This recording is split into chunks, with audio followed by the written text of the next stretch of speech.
Hey guys, so today I'm going to be going over our very first Sylvanas Windrunner kill. I'm not really going to be talking about every mechanic and what they do, but I'm more going to be talking about how we chose to deal with the mechanics. So the first kind of decision that you're going to have to make is group size. I think we started out the raid at about 24 players, and by this time we rolled it down to 21. I think 19 is the ideal comp size, and you almost always want 5 healers. It gets very healing intensive in every phase of the fight. If you guys want our healing CDs, they're up here in the corner. Almost every healing CD is going to be centered on Willing Arrow. Tanking wise in P1, it's pretty easy. You just want to taunt on 3 stacks. It doesn't really matter which tank tanks the Wailing Arrow. I think I end up doing almost every one.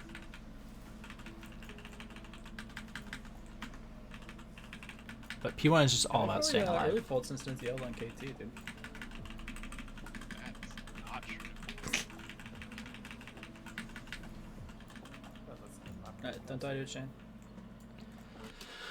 So I think the first thing that players really mechanically struggled with, and I think it took us a little bit too long to figure out, was players dying to their own arrow. So I think what would happen for a lot of players is they didn't quite realize what arrow that they were chained to. They're thinking to change to a different one, but if you get pulled into your arrow, you're almost guaranteed to die. Look at mine, it's far. You have damage coming in 4. I'll dampen here for sure. So I'd always call out when the arrow's about to explode. Or 2, sorry. And then for every single veil, we used a roar or a wind rush to get out of it.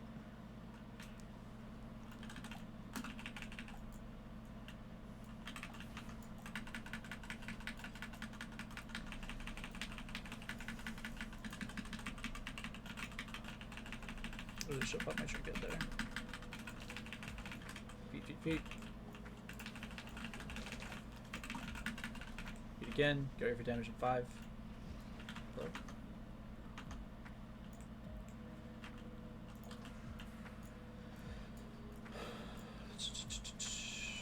Go for arrows. Find an arrow, kill an arrow. One way out there. We got Veil coming up.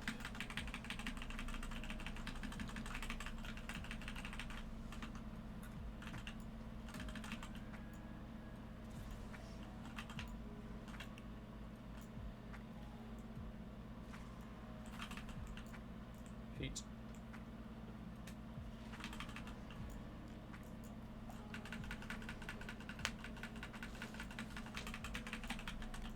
So the next thing is going to be our push timing. So ideally, you want to push right after this veil. As you can see in the DBM, the order of operations is chains, then arrow, then veil. Ideally, you kill the chains, you live the arrow, you get healthy, you survive the veil, and then you push her during the veil. You'll get a little extra boss damage in this phase, but what's more important is that the raid's healthy going into the intermission. What we ended up doing is we still lost on pole, but we took away pots from this phase, and you'll see later in the video, but if you pot at the first damage phase in P2, you're going to have your pots back up for the burn phase in P3. Alright, start on the boss damage, guys. So I call chill on the boss. You're just killing arrows. Just damage in 5 seconds. Everyone's on an arrow.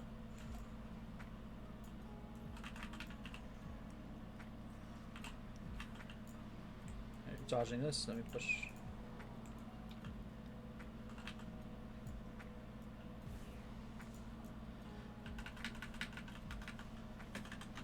But your only job here is to live and kill someone. So this is the part of the fight where I think players really struggled with which arrow am I being targeted by.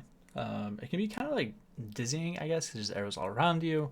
You could think you're going to get paired to the close one, then you get paired with one like over, on the other side of the map. It's also very healing intensive in this phase. So the faster you get the arrows, the less raid damage that people are taking. So. And the healing CD list is a bit wrong. We use rally here. Alright, look for far.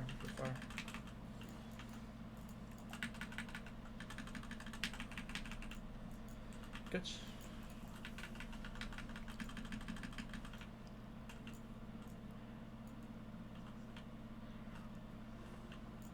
Dude, my wind's a winner proc. Absorbing 300 damage.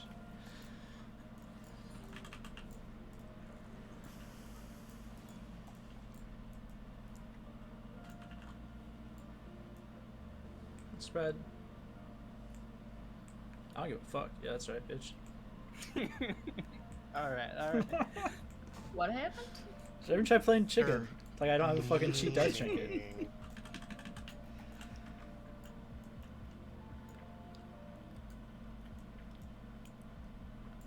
So a lot of guilds will use like a Windrush or a Roar here.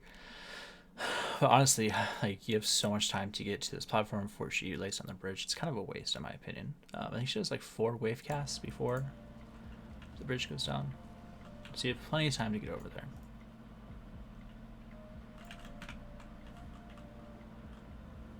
Oh yeah, didn't get hit.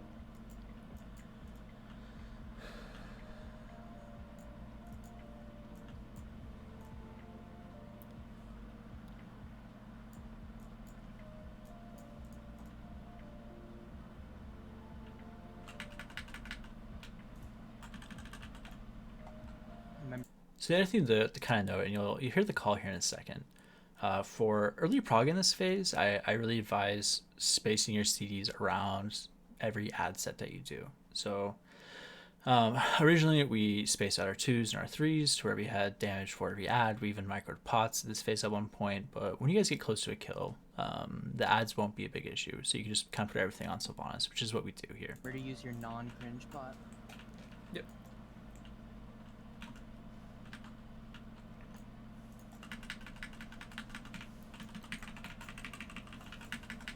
You don't pay my sub?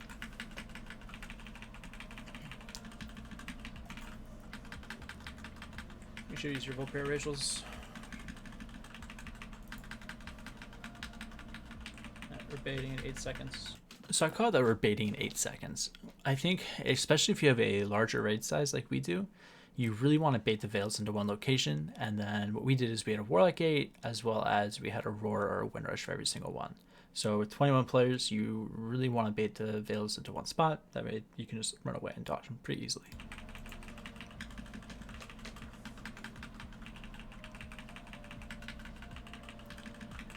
You ready? Go. Alright, my cam's down now. What? Say hearth. You ready to spread? Boss is immune. Spread.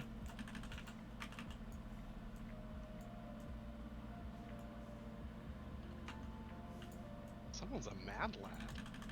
I was coming. So we use Aurora Windrush to go over there fast. And then I think the other part of this phase that I feel like took me a little bit too long and the other tank was how to get the ads to not fuck the raid, right? So what we ended up doing is I would take the Soul Forge every time and he would take the Goliath, and we just try to get aggro on as many things as possible. You know what that means is that you have to get over there before everyone else, but it definitely takes a little practice. Been hot. Got fucking places to be, man. I do. What's also a little bit tricky about this platform in particular is you can see there's a veil in 16 seconds. So you want to group up all the ads together. There'll also be a debuff that goes on to players. You want them to get out of the raid. Then you want the rest of the raid to be baiting the veil on one spot if you have a larger group. Alright, should I get kicks, guys? You're stacking on moon in 7 seconds. So I Got got the stack. resources. Get ready. Go.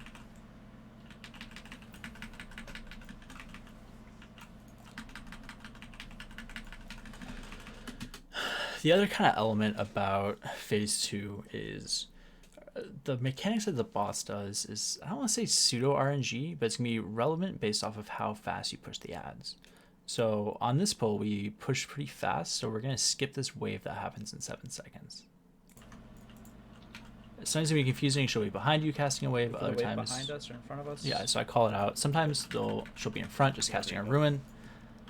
On this platform, we get to our first summoner. So we summon our Goliath. You almost always want to prioritize killing the summoner. he will put out these orbs need to be DPS down. I think the ideal push timing is you kill it after one set of orbs, but it might be two. There's also going to be a Veil Bait coming up soon. Alright, look for the summoner. Alright, look for orbs, 3 behind, 1 in front.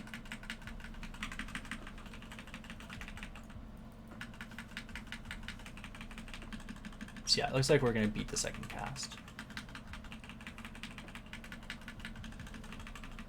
So another Veil Bait, and then so we were pretty good about stacking, and you could always make a choice with our you know, strategy. You can either run front or you can go behind. So it doesn't really matter.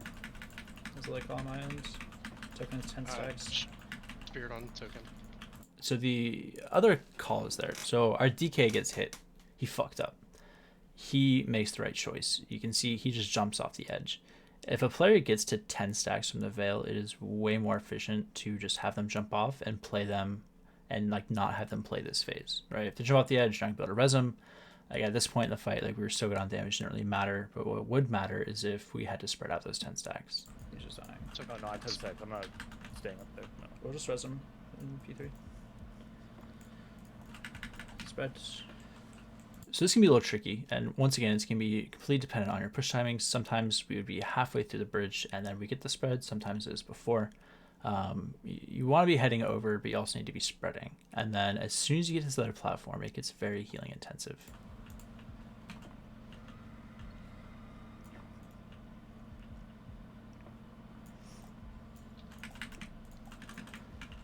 So I grab the summoner. We're gonna have orbs. Like our strat was get as many kicks as possible. You guys want to meet up inside the link and then just live. Once again, depending on your push timing, you're gonna have to do potentially a wave into Veil. I don't remember which one we skipped. I feel like we skipped one of them this poll. I'll try to get kicks and shit here, guys. Look for the summoner. Get out the curses.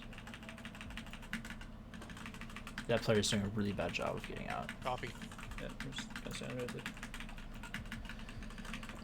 Alright, this platform's a little bit more of a free for all. You're gonna be dodging, and then baits. Look to your right, look to your right, look to your right before you cross. So every single pull before this, we got fails on this platform. We just went really fast on the ads, so I think that's what skips the mechanic. So we got no Veil Bait there, which is super lucky. I got this one.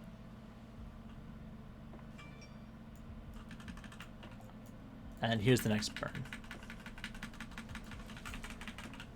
So what's a little more tricky about this burn is that you're going to get a wave right into Veil Baits. And the way that this platform is structured is that it's very tight. So what a lot of players do is we bait in melee, and you can kind of go into this little corner and hide, or there'll be a Warlock gate here and you can go away. I think we actually skipped the Veil, if I'm remembering correctly. Because the AI in this phase is just really fucky. Alright, we're waving 4 seconds melee. But you definitely plan for this Veil to happen. Really can't have like 5 people getting hit by that, guys. Get ready to bait.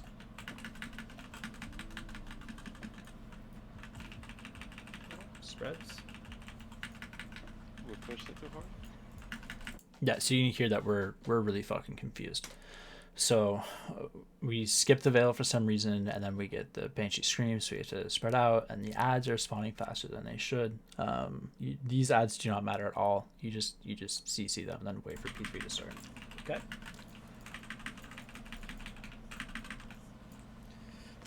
Alright, sit up. Res token and stuff. So the big thing about P3, and this is where a smaller comp size makes the fight 1,000 times easier, and you'll see later in the fight when we completely fuck it up. The big thing in this phase is going to be your positioning. It's going to be the way that you handle the wailing arrows, and it's going to be the way that the tanks can create space on the ground for the rest of the raid with the soaks.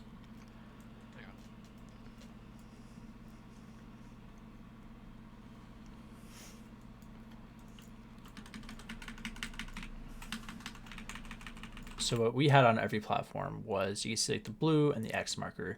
The tanks would start filling up this portion of the platform first with the dispels.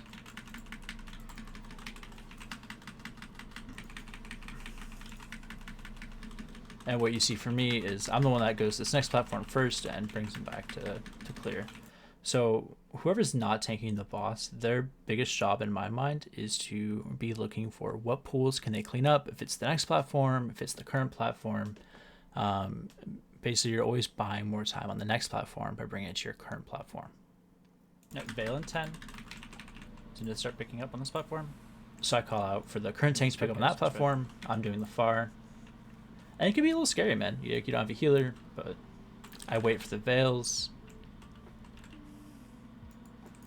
Let's spread these around. You get to dispel. Might dispel me. Open needs a dispel.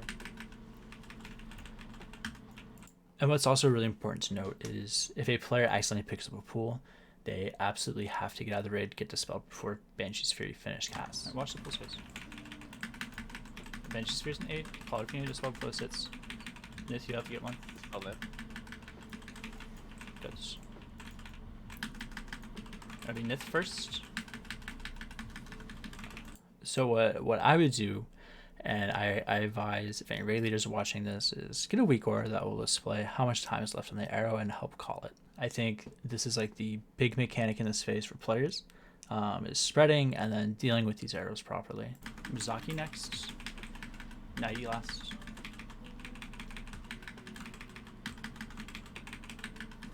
Nagi.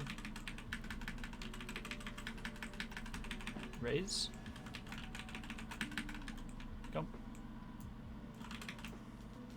And spread for Scream and Veil on this platform, guys. Spread, spread, spread. So Scream into Veil. And then pretty fast, I go to the next platform and start picking up. Alright, spread. Alright, try to clear some space here. I should have grabbed some more of these pools and brought them into the corner. I think me and the other tank were I don't want to say pretty inefficient, but I think we were pretty sloppy about which ones we chose to pick up. Because once again, your biggest job in this phase is just to create space. I need a dispel. Dispel the Nith. Good. I'll clean up a bit. That's Nith first, So here we get 3 more arrows. followed by Chevy. Envious last.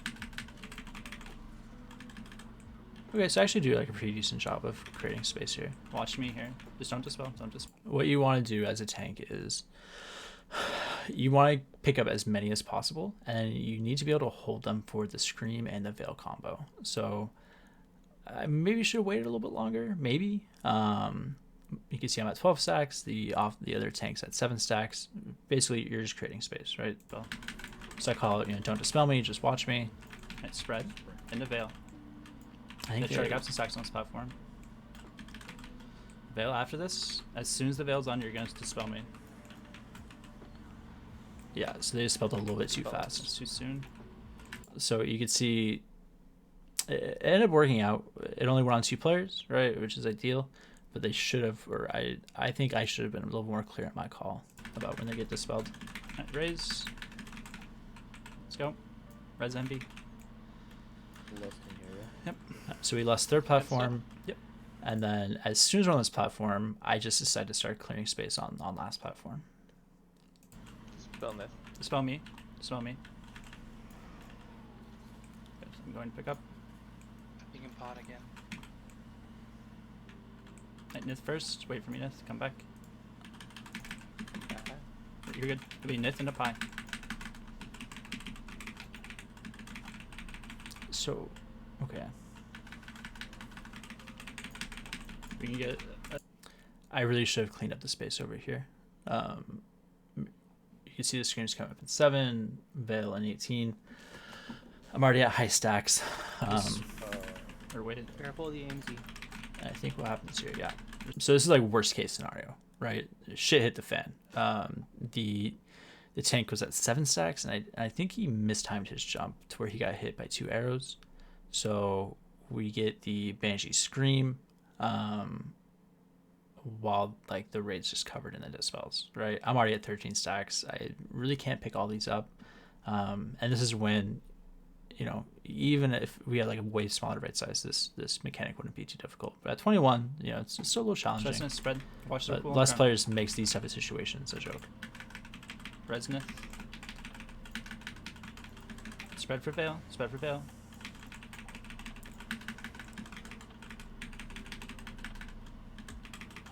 So this is really scary. I think we got Spell pretty me. lucky Spell me there. and stuff. Relatively. I think Token got hit twice. He is at 10 stacks, the other player's at 4. But we're just gonna stabilize. You see his platform's just fucking covered now. I have a extra damage here. Just rally if you have it. I start like panic calling CDs, right? Because this is a very hard situation for healers to be on. More than half the raids has the heal absorb. You know, more than the entire raids at half health. AMZ. Everyone personal. So I just call out personals. You know, I'm calling out AMZ. Yeah, to me, I think it was soon. the right call. You can But hold dispel it. me and dispel Nith before we leave. Let's go. Remember, Nith, you're going to the corner. So in this phase, the raid's gonna be stacked up in a corner, and then whoever has the arrow is gonna be in the opposite corner. It'll be Nith followed by Luton. Sure. Wait, Token after Luton. Chungus personal. You have one. It's really scary HPS wise here. Good. You live. Spread, spread, spread, spread, spread, and stay spread. I called stay spread. We didn't have to fucking stay spread. That was just a bad call. Veil's not for 17. We don't res. It's fine. Watch pools. Do some cleanup work here. Yeah, so I instantly start cleaning up. And the order of operation here is going to be pretty fast. You're going to Veil, then I instantly have to be dispelled. And get ready to dispel me. Dispel me. It should have, my dispel color is bad. It should have waited till after this Veil. I Well, see maybe some not more actually. cleanup, if it's That's false. We had Banshee's Fury first. So it was the right call to get dispelled there. Spread, spread, spread. Just let this guys. Watch the daggers. We didn't intervene. I know at this point, we have 26 seconds until, you know, we wiped damage. The only way that the raid dies here is if these Banshees Heartseekers blow open the raid. So I just tell these players to kill themselves. Come on, boys. Hippo screams. Hippo screams. Just go suicide with this. Get dispelled first in the corner.